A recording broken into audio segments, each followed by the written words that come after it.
Well, the Executive Vice President of Strategy, Sustainability and Integrated Services at Sasol, Vuyo Kahla, says his company is supporting the transition to clean energy. South African companies are participating in discussions at the Climate Change Conference in Dubai. SABC News International Editor Sophie Mokoena spoke to Vuyo Kahla.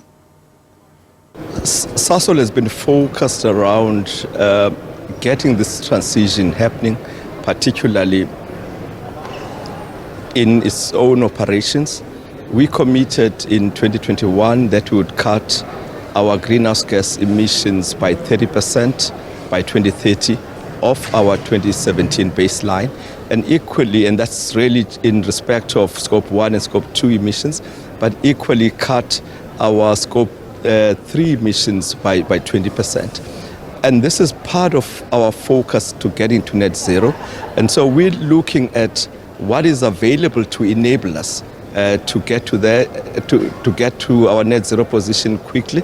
And of course, we've not been sitting on our laurels. We've been doing a number of things. Part of that, we said we would procure about 1.2 gigawatts of renewable energy, and we've already signed up over 600 megawatts of renewable energy. So we see ourselves as focused around enabling South Africa to transition to a greener future, and we believe there's a pivotal role for us to play, take into account also our technology prowess, particularly in respect of our Fischer-Tropsch technology, which we've applied in respect of coal to liquids, applied it in gas to liquids, which we believe equally finds application in respect of green hydrogen, sustainable aviation fuels, and other areas of the greener future.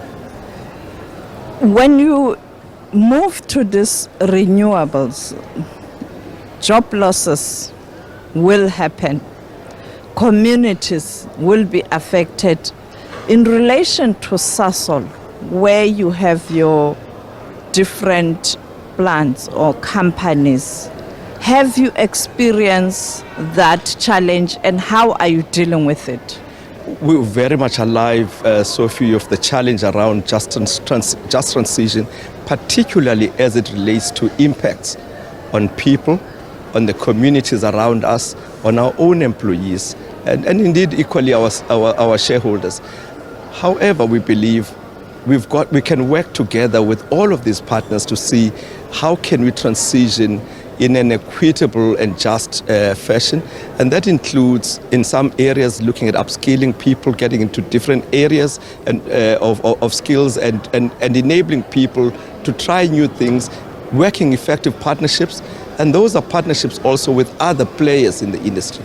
Remember, even though there might be, for example, in the coal sector, lowering of uptake in respect of the feedstock there'll be other areas that are growing. And so if we're working in partnership with some of the industrial players, we're able to address this challenge together. The key factor for all of us is that we must not leave others behind as we transition. This must be a transition that is premised on winning with all the affected people. The issue of fossil fuels is quite a thorny one. What is Sasol's view on that matter? We accept that there's got to be a transition from fossil fuels, but it's got to be a realistic and pragmatic transition. If we take in relation to South Africa, there's a high reliance we have on coal. We do believe coal has a role to play, but if you look into our own transition, we're aiming at lowering our coal feedstock by 25%, and also bring on board, from a transition perspective, gas, which of course has got a lower carbon intensity than coal significantly. But equally, we're bringing along a focus around feedstock relating to biomass, to direct air capture. All of these form part of what could enable us to transition, but all of them have to be done in a pragmatic way. We've got to still provide energy security now, and as we transition to the greener energy future.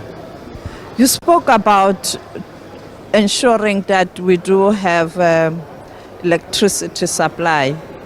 Currently in South Africa, there's a challenge. How has this affected your operations? The energy supply issue is a challenge in South Africa, affecting pretty much everyone. I mean, affect equally other players who are in our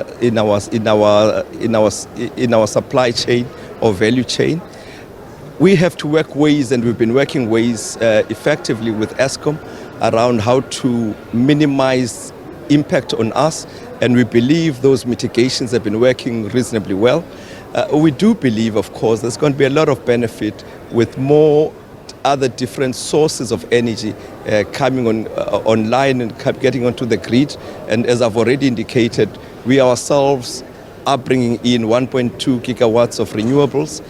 If I take, for example, just in respect of Sasol, in June, we're able to produce green hydrogen in our plant in Sasol through repurposing our electrolyzers in that plant and feeding in adjacent energy from an adjacent farm, solar farm that we have.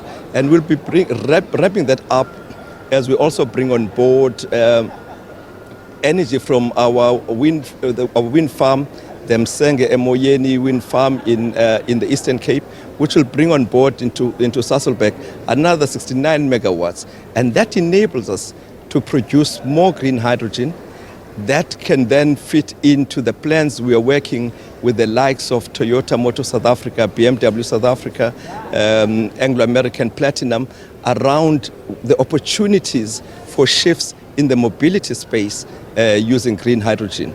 And so we're working on all of these with partners.